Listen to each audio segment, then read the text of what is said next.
Assalamualaikum warahmatullahi wabarakatuh. Selamat pagi semuanya. Perkenalkan, nama saya Sri Agustin. Saya mahasiswi dari Prodi Manajemen di Universitas Bina Bangsa. Pada kesempatan kali ini saya akan mempresentasikan tugas dari mata kuliah Sistem Informasi Manajemen dengan pembahasan Sistem Informasi Sumber Daya Manusia. Materi pembahasannya yang akan saya presentasikan yaitu ada definisi Sistem Informasi Sumber Daya Manusia, ada fungsi Sistem Informasi Sumber Daya Manusia, kegiatan Sistem Informasi Sumber Daya Manusia, tujuan Sistem Informasi Sumber Daya Manusia, tahap-tahap pengembangan Sistem Informasi Sumber Daya Manusia, lalu ada komponen Sistem Informasi Sumber Daya Manusia, dan juga ada proses Sistem Informasi Sumber Daya Manusia. Masuk ke pokok materi yang pertama yaitu definisi Sistem Informasi Sumber Daya Manusia. Sistem Informasi Sumber Daya Manusia adalah sistem yang bertugas untuk mengumpulkan dan memelihara data yang menjelaskan sumber daya manusia dan juga melaporkan informasi itu kepada pemakai. Jadi Sistem Informasi Sumber Daya Manusia adalah sebuah bentuk interaksi atau pertemuan antara bidang ilmu manajemen sumber daya manusia dan juga teknologi informasi. Selanjutnya itu ada fungsi Sistem Informasi Sumber Daya Manusia. Menurut Charrington tahun 1995, 11, fungsi-fungsi Sistem Informasi Sumber Daya Manusia itu terdiri dari yang pertama itu staffing atau employment. Nah, fungsi ini terdiri dari 3 aktivitas penting yaitu perencanaan, penarikan, dan juga seleksi sumber daya manusia. Yang kedua itu ada performance evaluation. Nah, ini tanggung jawab Departemen Sumber Daya Manusia dan juga manajer untuk mengevaluasi kinerja pegawai. Nah, yang ketiga itu ada compensation atau kompensasi. Nah, pembayaran ini meliputi gaji, intensif, bonus, dan juga untuk pembagian keuntungan yang diterima oleh karyawan. Nah, yang keempat itu ada training and development. Nah, untuk membantu para manajer menjadi pelatih dan penasehat yang baik bagi bawahannya, menciptakan program pelatihan dan pengembangan yang efektif bagi baik karyawan baru yang masih dalam masa orientasi maupun karyawan yang sudah ada atau karyawan lama.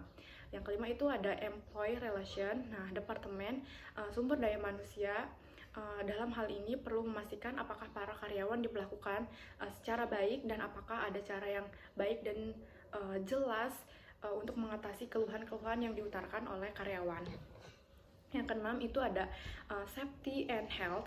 Nah, Departemen Sumber Daya Manusia mempunyai tanggung jawab untuk mengadakan pelatihan tentang keselamatan kerja, mengidentifikasikan perbaikan kondisi yang membahayakan tenaga kerja, dan juga melaporkan tentang adanya kecelakaan kerja. Nah, yang ketujuh itu personal research.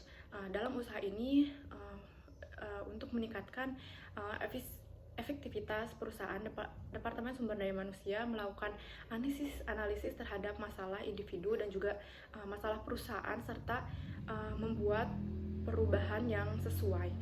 Yang ketiga itu kegiatan Sistem Informasi Sumber Daya Manusia.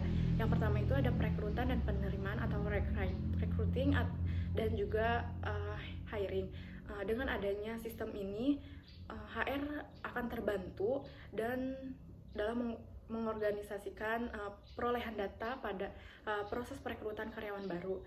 Yang kedua itu ada pendidikan dan pelatihan, atau learning and training. Nah, program pelatihan dan juga pendidikan yang diperlukan agar tingkat pengetahuan dan kemampuan kerja karyawan itu lebih meningkat lagi.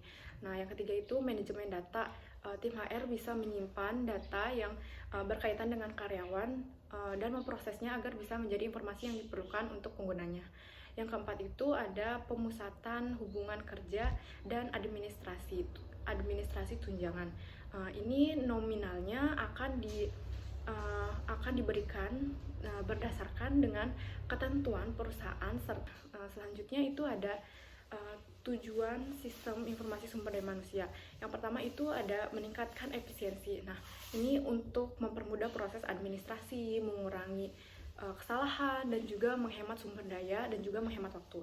Nah, yang kedua itu ada meningkatkan efektivitas. Nah, ini untuk menyediakan data dan informasi yang lebih akurat untuk pengambilan keputusan yang lebih tepat lagi. Yang ketiga itu meningkatkan akuntabilitas. Nah, ini untuk memastikan proses manajemen sumber daya manusia dilakukan secara transparan, dilakukan secara terbuka, dan juga terlacak dengan baik. Yang keempat itu meningkatkan produktivitas. Ini meningkatkan motivasi karyawan dan juga fokus pada pengembangan kompetensi. Yang kelima itu meningkatkan kepuasan karyawan. Nah, ini memperoleh akses informasi dan juga proses layanan terkait sumber daya manusia. Selanjutnya itu masuk ke tahap-tahap sistem informasi sumber daya manusia.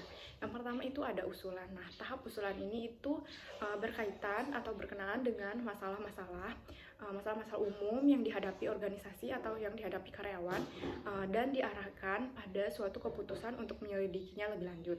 Yang kedua ini tahap analisis kebutuhan. Tahap ini itu untuk merinci lebih lanjut masalah yang dinyatakan pada tahap usulan menjadi beberapa saran dan nasihat ya untuk pemakai atau untuk pekerja itu sendiri. Yang ketiga itu spesifikasi sistem. Tahap ini memerlukan sistem yang sebenarnya dari sudut si pekerja ya. Yang keempat itu desain sistem. Nah, keseluruhan dirinci secara spesifik agar semua program dapat mencapai dengan sasaran-sasaran yang telah ditentukan. Yang kelima itu pengembangan sistem. Semua bagian sistem yang diuji dengan data yang disuplai dari pekerja atau pemakai. Nah, yang keenam itu ada instalasi dan konversi. Yang ketujuh itu ada evaluasi. Kerja sistem informasi sumber daya manusia itu baru diukur dengan sasaran-sasaran yang telah ditetapkan pada tahap awal. Yang selanjutnya itu ada komponen sistem informasi sumber daya manusia. Yang pertama itu ada fungsi masukan. Ini untuk memberikan kemampuan untuk memasukkan informasi personalia ke dalam sistem sumber daya manusia, dan juga fungsi ini mengumpulkan data seperti siapa yang mengumpulkan data, kapan, dan juga bagaimana data ini diperoleh atau diproses. Selanjutnya itu yang kedua itu ada fungsi pemrosesan. Nah, ini sistem data ini dimasukkan ke dalam sistem informasi, fungsi pemeliharaan data baru atau data maintenance function akan diperbarui dan ditambahkan data baru ke dalam data yang sudah ada. Selanjutnya itu ada fungsi keluaran. Ini fungsi yang paling terlihat dari sebuah sistem informasi sumber daya manusia. Lanjut ke proses sistem informasi sumber daya manusia. Nah, yang pertama itu ada perencanaan sumber daya manusia. Aktivitas ini dimaksudkan untuk mendapatkan sumber daya manusia yang selalu sesuai dengan kebutuhan. Yang kedua itu penerimaan. Aktivitas ini berkaitan dengan masalah pengaduan sumber daya manusia yang sesuai dengan kebutuhan yang telah direncanakan. Yang ketiga itu ada pemilihan. Aktivitas ini dilakukan dengan mengevaluasi informasi yang diperoleh dari formulir pendaftaran atau lamaran yang diterima. Yang keempat itu sosialisasi. Aktivitas ini dilakukan untuk membantu sumber daya manusia yang baru diterima agar secara tepat harus dapat beradaptasi dengan lingkungan yang baru. Yang kelima itu pelatihan dan pengembangan. Aktivitas ini dimaksudkan untuk meningkatkan kinerja sumber daya manusia. Yang ketujuh itu ada penilaian kerja. Ini untuk membandingkan kinerja karyawan dalam saat berorganisasi ataupun dalam bekerja perorangan ya. Ini untuk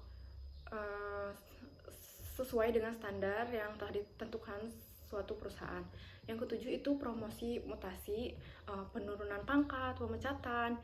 Ini untuk mencerminkan nilai sumber daya manusia tertentu organisasi atau perusahaan. Jadi kesimpulan dari materi sistem informasi sumber daya manusia ini adalah sistem informasi sumber daya manusia digunakan untuk menyiapkan statistik sumber daya manusia dan juga menganalisis tenaga kerja atau karyawan atau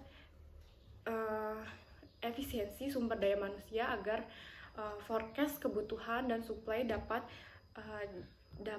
dibuat dan perbandingan dilakukan antara jumlah yang dianggarkan dan juga jumlah yang sesungguhnya. Nah, sistem informasi ini memiliki peranan penting ya dalam mendukung fungsi sumber daya manusia, khususnya yang berada di dalam departemen. Mungkin cukup sekian presentasi yang dapat saya sampaikan. Kurang dan lebihnya saya mohon maaf. Terima kasih. Waalaikumsalam warahmatullahi wabarakatuh.